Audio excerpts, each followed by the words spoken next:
They say she turned into salt. But what if salt wasn't punishment? What if it was preservation? A memorial left by heaven to remind us of what happens when love looks backward into destruction. In the ruins of Sodom, under the ash and silence, there once stood a woman who couldn't walk away from her memories. The city burned behind her, and she looked back. But what did she see in that single heartbeat before she turned to stone? Before we continue, tell me, where are you watching from today? Drop it in the comments. And if stories like this one move your heart, make sure to subscribe. Imagine the desert before dawn. The air is still, heavy with the scent of ancient dust and distant storms. Somewhere beyond the horizon, the Dead Sea glimmers faintly, a mirror of sorrow under the fading stars. And in that silence, if you listen closely, you might hear the echo of a name long forgotten. A name the scriptures speak only once, yet her story has never stopped haunting humanity. Lot's wife. A woman without a name, but not without a legacy. She was the one who looked back. And in that glance and that heartbeat between mercy and memory, something divine happened. Something we still struggle to understand. The Bible tells us only a few lines about her, that she followed her husband Lot, leaving behind the doomed cities of Sodom and Gomorrah, that angels warned them not to look back as the fire of heaven descended upon the valley. And yet she did. She turned her eyes to the past, to everything she loved, everything she lost, and in an instant she became a pillar of salt. It sounds simple. A command broken, a punishment delivered, but deep beneath that simplicity lies a mystery older than civilization itself, a divine lesson about the human heart. Because haven't we all looked back at something that was already gone? At a memory that once brought warmth but now burns to touch? At a love we couldn't let go, even when we knew it would destroy us? Lot's wife didn't just disobey an order. She revealed something about the nature of the soul. That even when God calls us forward, part of us still clings to what's burning behind us. She stands forever in that moment, frozen between deliverance and desire. Now imagine walking through that valley today, the same valley near the southern edge of the Dead Sea, where the air tastes sharp and metallic. Archaeologists have found strange mineral formations there, towering shapes of salt and limestone, standing like silent figures against the horizon, and among them, one figure stands taller, more defined, shaped by wind and time into the form of a woman looking back toward the wasteland below. Locals call her Lot's wife. Some say it's only geology. Others whisper that heaven left her there as a warning or as a witness. The story is more than ancient tragedy. It's a mirror, reflecting our own battles between faith and fear, obedience and nostalgia. Because Sodom was not just a city, it was a symbol. It represented a world built on pride, on moral decay, on the illusion of power without God. And Lot's wife, standing between the ashes and the promise, becomes the embodiment of every soul that hesitates when heaven calls. When you think about it, her story is strangely modern. How many times do we escape something toxic? A relationship, a life of sin, a world of chaos, yet keep looking back at it with longing. How often do we let our memories turn us into monuments of what could have been? Lot's wife isn't just history. She's prophecy. She's the voice that whispers when you try to move forward. Don't look back. But what if the truth of her transformation was hidden in plain sight all along? What if her turning to salt wasn't only judgment, it was revelation? What if within the salt something sacred was sealed? A message from heaven preserved for thousands of years, waiting for us to uncover it today. Because perhaps the question isn't why she looked back. Perhaps the real mystery is, what did she see? Long before the flames, before the thunder of heaven fell upon the plains, there was a valley unlike any other, lush, radiant, and alive. The book of Genesis calls it like the garden of the Lord, a paradise carved in stone and watered by rivers that glittered under the ancient sun. This was the valley of Sodom, the land where Sodom and Gomorrah stood. It was said that the soil was rich enough to make anything grow, that gold and bitumen shimmered in the cracks of the earth. Traders came from Egypt, shepherds passed with their flocks, and laughter echoed across the fields. To the east, Lot pitched his tents. He saw prosperity, safety, comfort, and he chose it. Lot's wife came with him. Scripture never names her. but the legends whisper that she was from the cities themselves, perhaps from Sodom, born of its ease and pride. Some call her Ado, others Edith, names carried through centuries of Hebrew and Midrash. Whoever she was, she had known the softness of silk, the sound of temple bells, the warmth of feasts that lasted until dawn. She was not a woman of tents and dust. She was a woman of walls, perfumes, and memory. In those early days, the valley looked like paradise, but even paradise can rot when it forgets its maker. The prophets say that Sodom's sin was not only lust or violence, it was pride, the cruelty of wealth, the blindness of the heart that no longer sees the poor. Lot's wife watched it unfold, the slow decay of a city that glittered with sin. She saw the banquets grow louder, the prayers grow fewer, the night markets filled with whispers of forbidden things, and perhaps deep inside her she loved it still, because it was home. When Abraham and Lot parted ways, it was not only a division of land, it was the separation of faith and comfort. Abraham walked toward the wilderness, following a God who called him to unseen lands. Lot turned toward the shining cities drawn by promise and beauty. And behind him walked his wife, her eyes filled not with faith but with familiarity. She followed her husband, yes, but her heart belonged to the lights of Sodom. Years passed. The cities grew darker. Injustice spread like smoke. Lot became an outsider within his own home, a man of quiet prayers in a city that mocked the very idea of holiness. His wife, torn between his devotion and her people, lived in two worlds, the silence of righteousness and the noise of rebellion. And then came the night when the air changed. It began like a whisper. Travelers arriving at the city gate. Strangers cloaked in dust. Lot saw them and bowed low, sensing something divine. He brought them into his home, washed their feet, and offered bread. But word spread fast, and the city gathered outside, demanding that he surrender the strangers to their sin. Lot's wife stood in the doorway that night. She heard the voices of the mob, voices she knew, friends, neighbors, faces from her childhood. And in their fury, she saw the truth. Sodom had become a fire long before heaven ever sent one. When the angels revealed themselves, the light in their eyes was not of this world. They told Lot, "Gather your family, flee, do not look back." The command was clear, yet it carried the weight of heartbreak.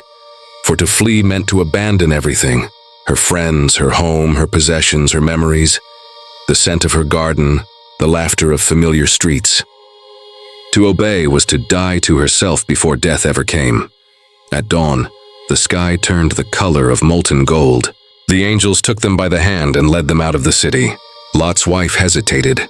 Her feet moved forward, but her heart stayed behind. The wind carried screams, the ground trembled. Behind them, the heavens cracked open with fire. And still she walked, each step away from everything she had ever known.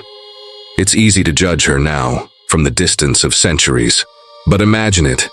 The sky burning red, the smell of smoke and sulfur, the sound of collapsing walls where your children once played, the faces of those you loved swallowed by flame. Would you not look back, even for a moment? Even to whisper goodbye? The story of Lot's wife begins not in her disobedience, but in her love. A love misplaced, bound to what God had already condemned. She was not wicked, not cruel. She was human, and in her humanity lay the seed of her tragedy. Long before she turned to salt, she was already divided, a soul torn between faith and familiarity, between obedience and nostalgia. And as the sun rose higher, casting long shadows over the plain, Lot's wife looked one last time at the valley that had been her home. It shimmered under a haze of smoke, beautiful, even in destruction. She didn't know that in that moment.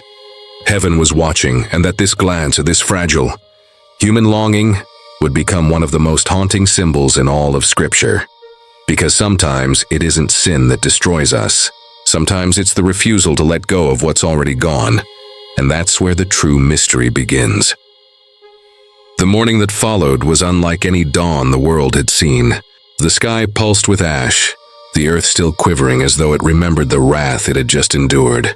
Behind them, the cities of Sodom and Gomorrah were gone, erased by divine fire, swallowed by silence. And yet for Lot's wife, the destruction was not behind her. It was inside her. She walked beside her husband, her daughters trembling as they followed. The angels who had led them had vanished into the horizon, leaving only the echo of their command, "Do not look back." Those words hung in her mind like thunder frozen in air. But how do you silence the heartbeat of memory? Every step forward felt like betrayal. The path to Zoar, the refuge they had been promised, stretched across cracked white earth that shimmered like glass. The air was thick, heavy with the smell of burning brimstone. Lot kept his eyes fixed ahead, whispering prayers through dry lips. His wife's gaze wandered. She could still see in the corner of her vision the faint orange glow of what had once been her home. She thought of her friends, of the women she had grown up with, of the mornings spent at the well, the sound of laughter, the voices that would never be heard again. She thought of her possessions, her mother's ring left behind on a stone table, her linen garments folded neatly in a chest that now lay under the ruins of her house. Her heart ached not for gold or glory, but for belonging. Faith had led them out of Sodom, but love for what was lost, still called her back. Lot walked ahead, his pace steady but slow. He was a man who obeyed even when he did not understand. His wife followed, torn between obedience and mourning. She wanted to believe that this was salvation, that the God of Abraham was merciful. Yet every gust of wind brought the scent of smoke, and in it she thought she heard voices, faint, pleading, familiar. Was it imagination? Or was the earth itself crying? The angels had said, "Flee for your life."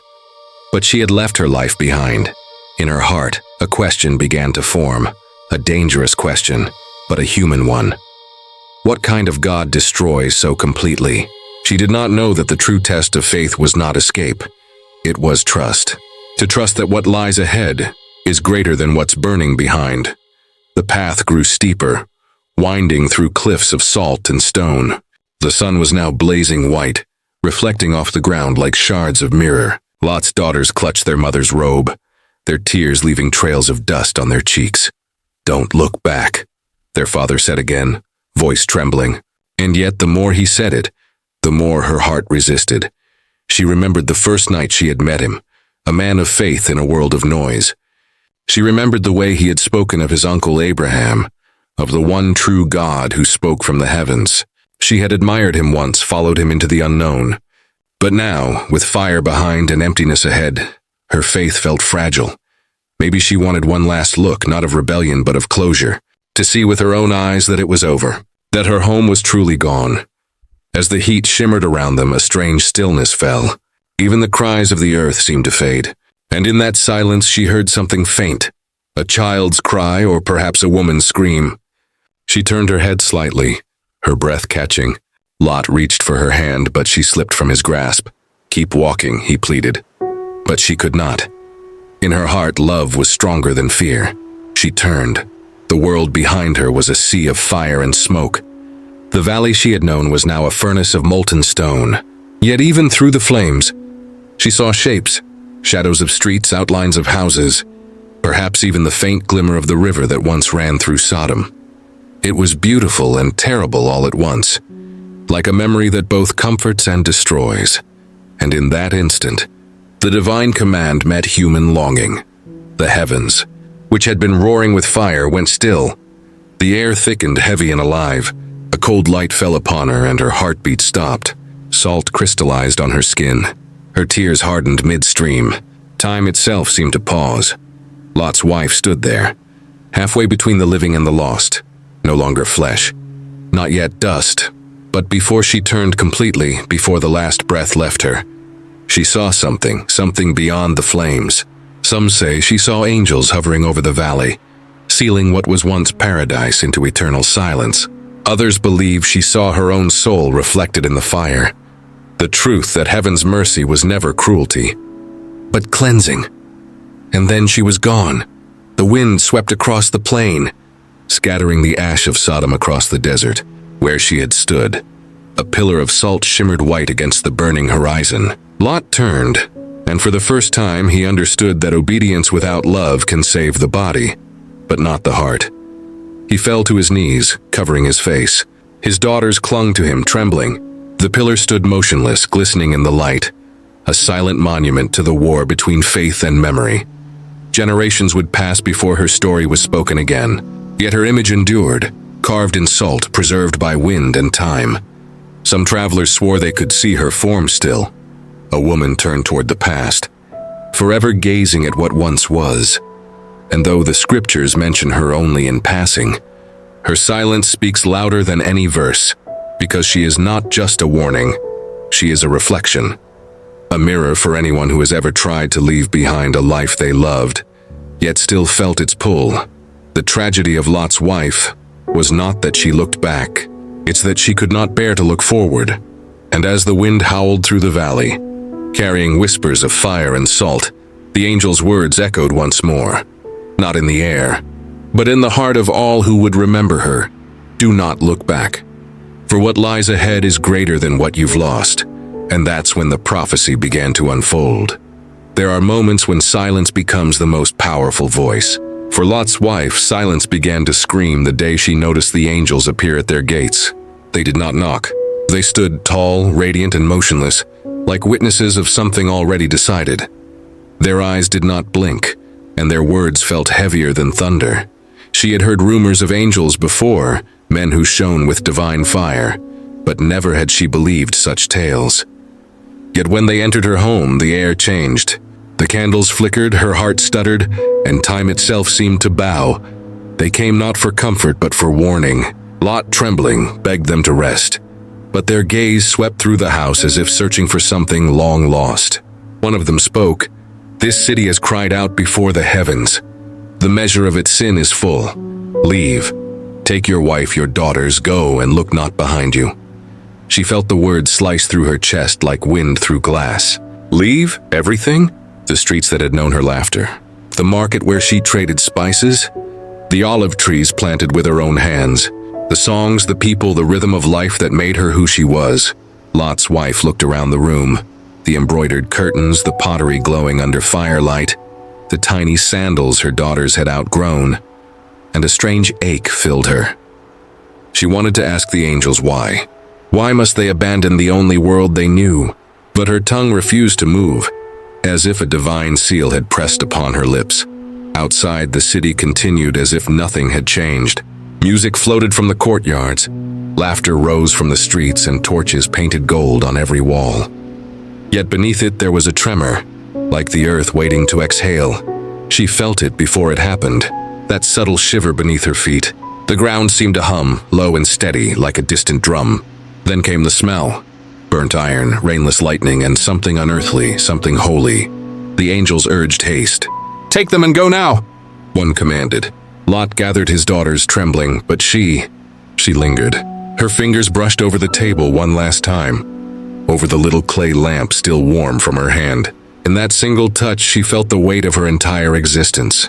They left before dawn. The horizon was pale with the ghost of morning, and the city behind them glowed faintly, as though the stars had fallen upon it.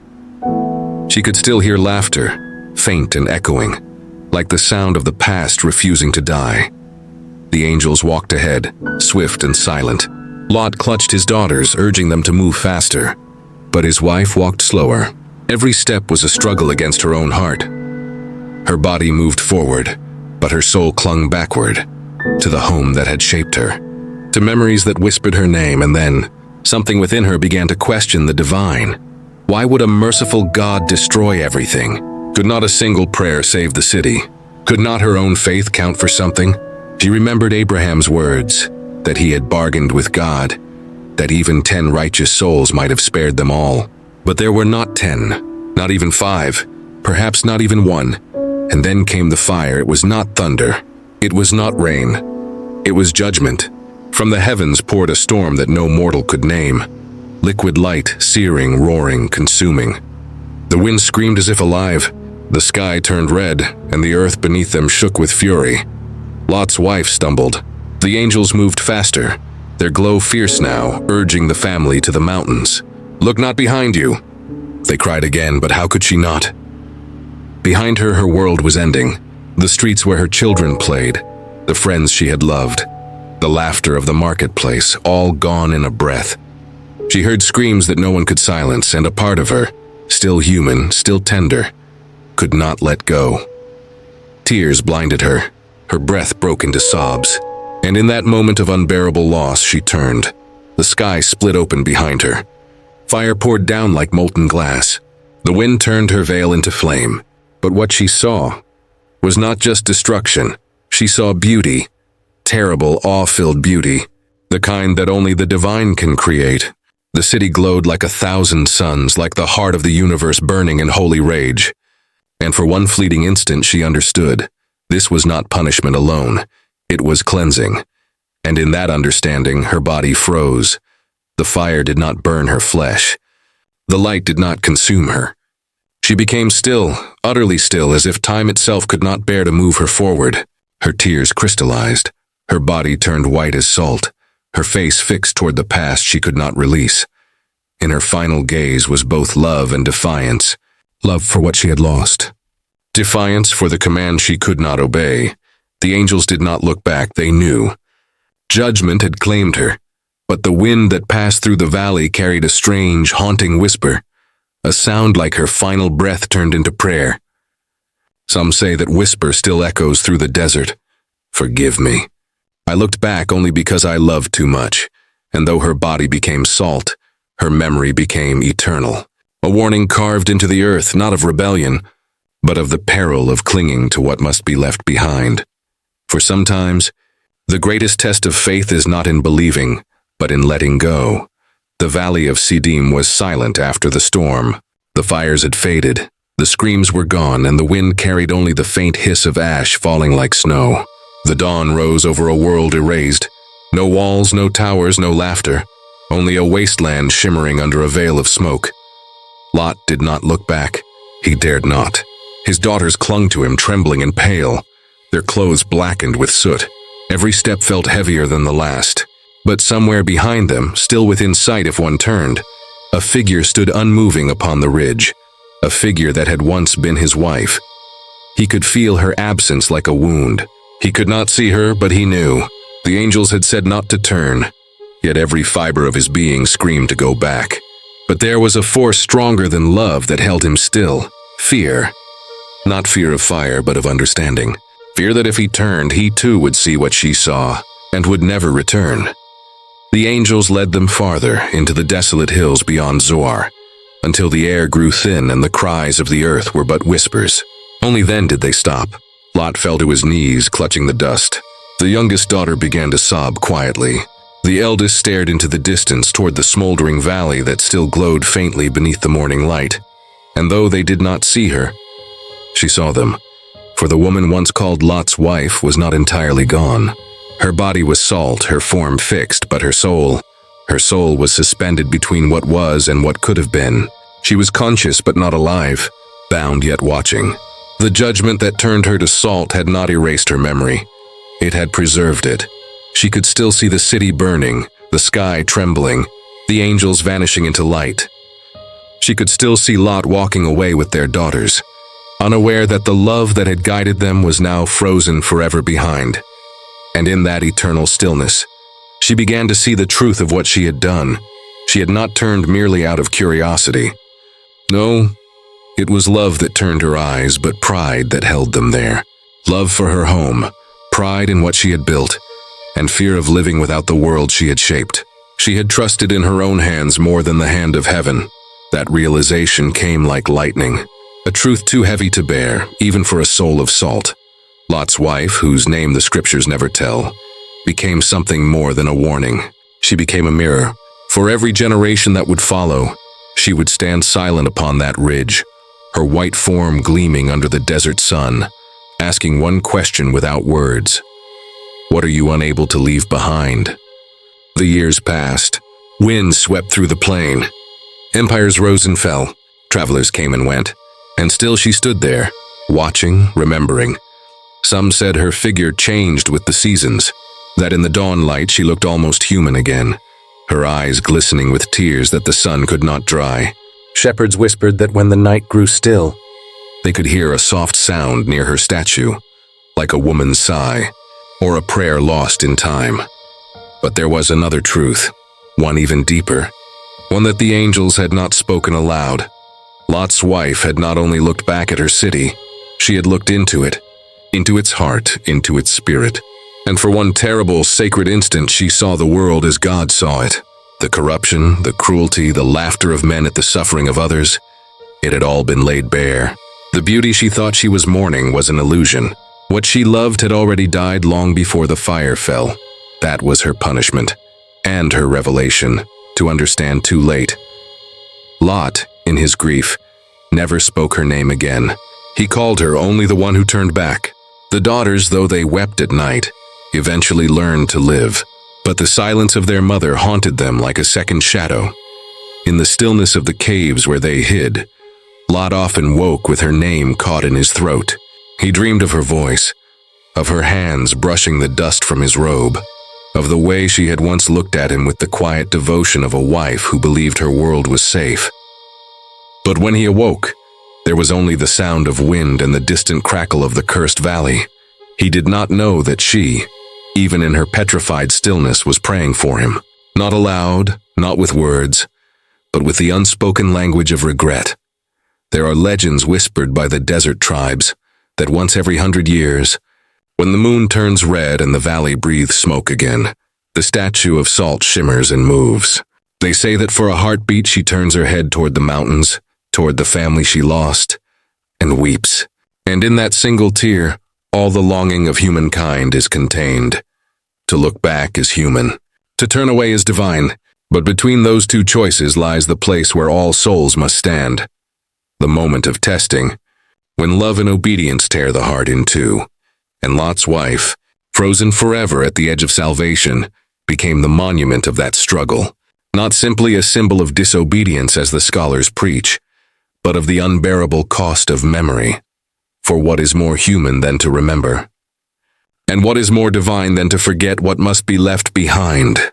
Thus she stood, neither condemned nor forgiven, but eternal, a statue that time could not erode, for she was made not only of salt, but of sorrow, and in the silence after her fall, heaven itself seemed to whisper the hidden truth. Some souls are not lost because they disobeyed, but because they loved too deeply what was already dying. Centuries passed. Empires came and fell like sand through the fingers of eternity. Yet on the barren cliffs overlooking the Dead Sea, her shape remained, carved not only by salt and wind, but by time itself. Travelers spoke of her in hushed voices. Pilgrims approached her with trembling reverence, and prophets pointed to her as both a warning and a wonder. The woman who looked back had become a legend, but legends like salt preserve truth, even when the world forgets. One dawn, long after the fires of Sodom had become myth, a caravan crossed the same valley.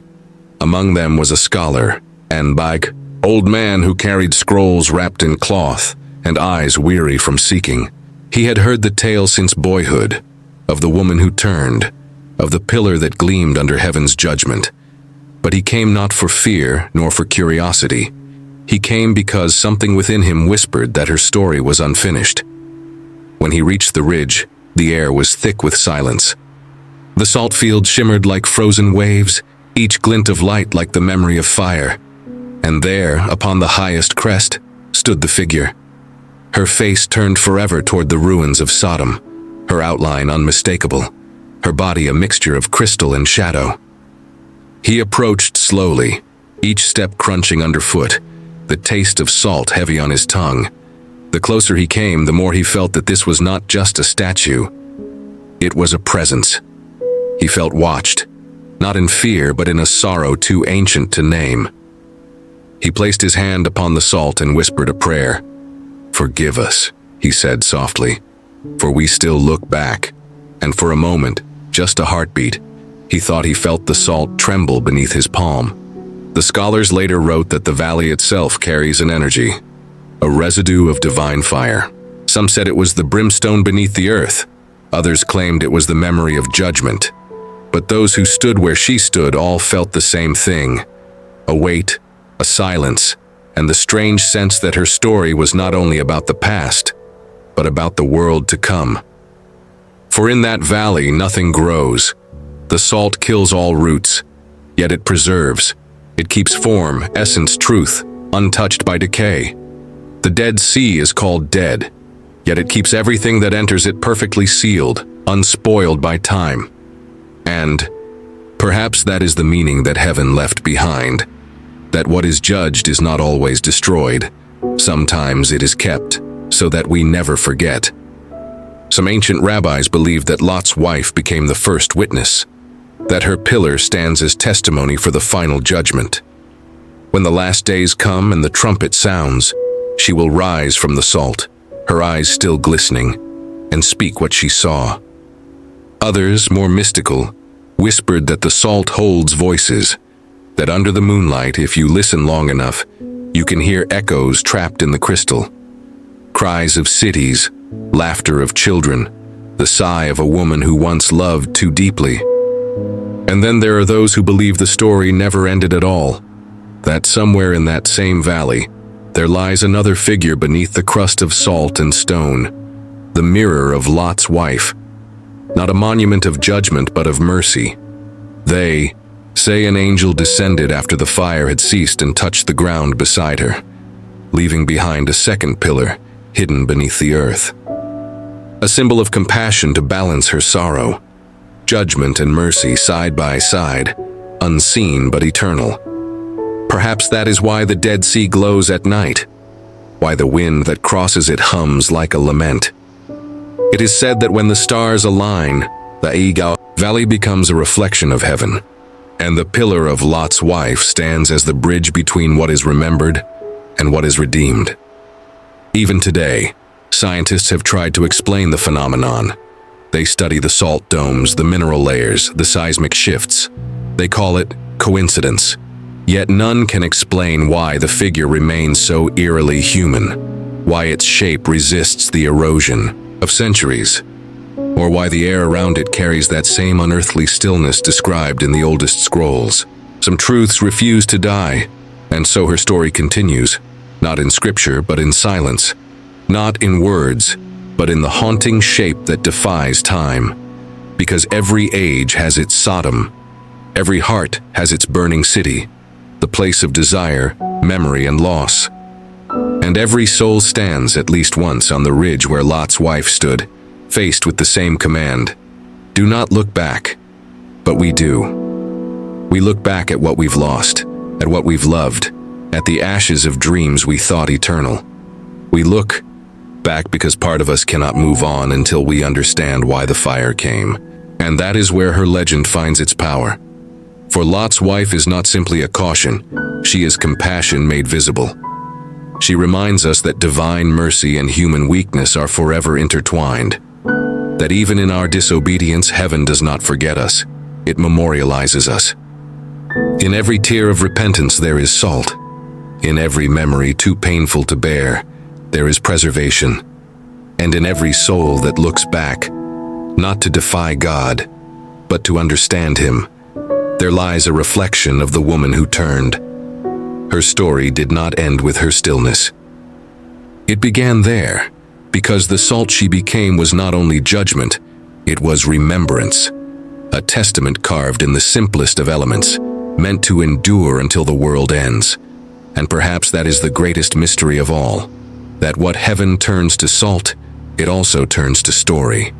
And so even now, under the pale moon above the Dead Sea she stands, a silent sentinel of all that was and all that will be.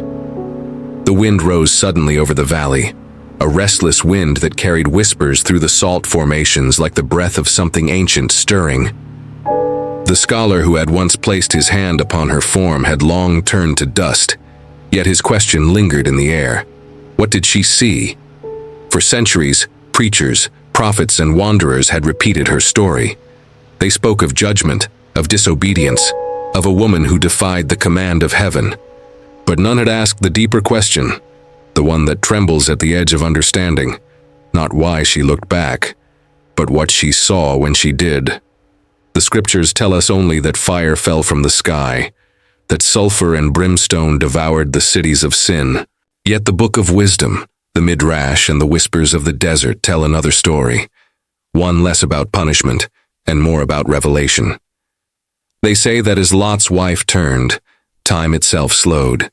The air grew heavy, the earth beneath her, Feet glowed red with divine fury, and for the briefest instant, heaven allowed her to see everything, not just the fire raining down, not merely the destruction of Sodom, but the truth behind it all, the spiritual rot that had spread through the city like unseen smoke.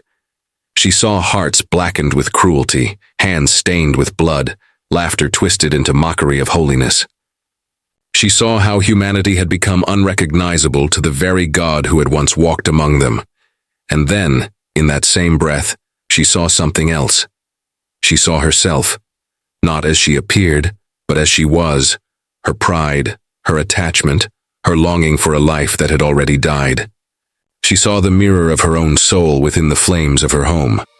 She saw her daughters running, and for the first time realized that her love for the city had been greater than her love for God's command. That realization, sharper than any sword, pierced her heart. And heaven, in its mercy or its mystery, stopped her there. For if she had taken another step forward, she would have carried that sorrow into the new world. But in turning, she was frozen, not cursed, but kept, preserved at the threshold between destruction and deliverance. The salt was not her punishment, it was her transformation. Because salt throughout the scriptures is sacred. It preserves what is holy. It seals covenants. It purifies and endures. In Leviticus, God commands that every offering be seasoned with salt, the salt of the covenant, an eternal reminder of his faithfulness. So what if her body turned to salt became the first offering? A covenant sealed not in obedience, but in remembrance, so that the world would never forget the cost of looking back. The angels did not destroy her. They sanctified her sorrow. And in that moment, something divine happened. Her last human weakness became eternal testimony. Her longing became warning. Her love, misdirected, yet pure, became an altar of remembrance. Perhaps that is why, even now, the winds never erode her form completely. Because she was not erased. She was preserved. The Dead Sea, lying at the lowest point on earth, is the perfect mirror of her fate. It holds nothing living, yet nothing within it decays. It is a sea of judgment and preservation, a silent reflection of heaven's paradox. And she stands beside it, as if bound to its mystery, her white figure facing the past forever. For those who pass by her, it is easy to see stone. But for those who listen, who still their hearts long enough to hear, there is a whisper beneath the wind. A voice as soft as the sound of salt dissolving in water. I looked back because I loved. I was turned to salt because heaven remembered that love. The revelation changes everything. Her story was never meant to terrify. It was meant to teach. To remind us that even in divine judgment, mercy weaves its quiet thread. That God does not destroy to forget. He transforms to remember. Every grain of salt upon her body holds the memory of light and fire, of a woman who could not bear to let go of what was once beautiful. And through her stillness, God wrote a warning not in ink or stone, but in the very elements of creation. To cling to what is dying is to forfeit what is being born. And yet, there is hope even in that truth, because the same God who turned her to salt also gave the sea beside her a secret. Beneath its heavy waters lies a mineral that purifies, heals, and preserves life. Even in judgment, there is restoration waiting beneath the surface. The mystery, then, is not about a woman who was punished for looking back. It is about a soul who became eternal because she dared to feel too deeply. And maybe that's why the scriptures never tell her name. Because she is meant to represent every soul that stands between ruin and redemption. Every heart that trembles between memory and faith. Every one of us who has ever whispered a backward glance at what was lost and felt the sting of divine silence. In that moment, we are her, and she, even in her stillness, whispers across time, "Remember me not as cursed, but as a keeper of memory. For I am what becomes of love that refused to let go. And in my stillness, heaven found a way to speak." Her story ends where revelation begins, in the place where loss becomes sacred, and silence becomes a sermon. For the woman who looked back did not vanish into dust. She became the mirror in which we see our own reflection. The story of Lot's wife lingers like the taste of salt on the wind, sharp, unforgettable. eternal. She stands forever at the edge of history, caught between two worlds, the city of ashes behind her and the mountains of salvation ahead. And in that in-between, she teaches us more about the soul than any sermon ever could. Her glance was human, her stillness divine, because within every one of us lives that same pull, the ache to look back at what once was, to turn our eyes toward what we lost, even when heaven calls us forward. We cling to memories, to people, to places that shaped us, but sometimes what we hold is already burning. Lot's wife reminds us that faith is not only about moving forward, it is about trusting enough to leave the ashes behind. She looked back because she loved too deeply what could no longer be saved. And for that, heaven did not erase her. Heaven immortalized her. Perhaps that is the quiet mercy of her fate, that God did not destroy her love, He preserved it, crystallized in time, to remind the living that love without surrender turns to stone. When we read her story today, it's easy to pity her or fear her end. Yet the deeper truth is this: she is not only a warning but a reflection. We all stand at the edge of something we must leave behind. We all hear the voice that says, "Do not look back." The world around us changes. Our hearts lose, our faith trembles. But the divine lesson whispers through the centuries. Every ending that feels like fire is the beginning of something sacred. The city must fall for the mountain to rise. The memory must fade for peace to begin. The woman who looked back is not a tale of failure. She is the echo of God's compassion, a reminder that even when we falter, heaven uses our stillness to teach others how to move on. So when life asks you to let go, remember her. Remember that to walk forward is to trust the unseen, that to obey is not to forget, but to believe that what lies ahead is holier than what burned behind. Lot's wife looked back once, and the world would never forget it. And maybe that was heaven's intention all along, to leave behind a silent figure that speaks louder than words, a monument carved from sorrow, telling every traveler of faith, do not linger in yesterday's ruins. The fire behind you cannot harm what God is calling you to become, and somewhere, deep in the stillness of that ancient valley, the wind carries her final whisper. I looked back once, but you, keep walking. If this story touched your heart, don't let it fade into silence. Subscribe to Naptime Stories, where faith, mystery, and emotion intertwine in every tale. Share your thoughts in the comments. What lesson did you take from this story? Your reflections might guide someone who's walking through their own valley of shadows. And remember, every story of struggle hides a whisper of redemption. Until next time, keep your heart open, your faith steady, and your light burning.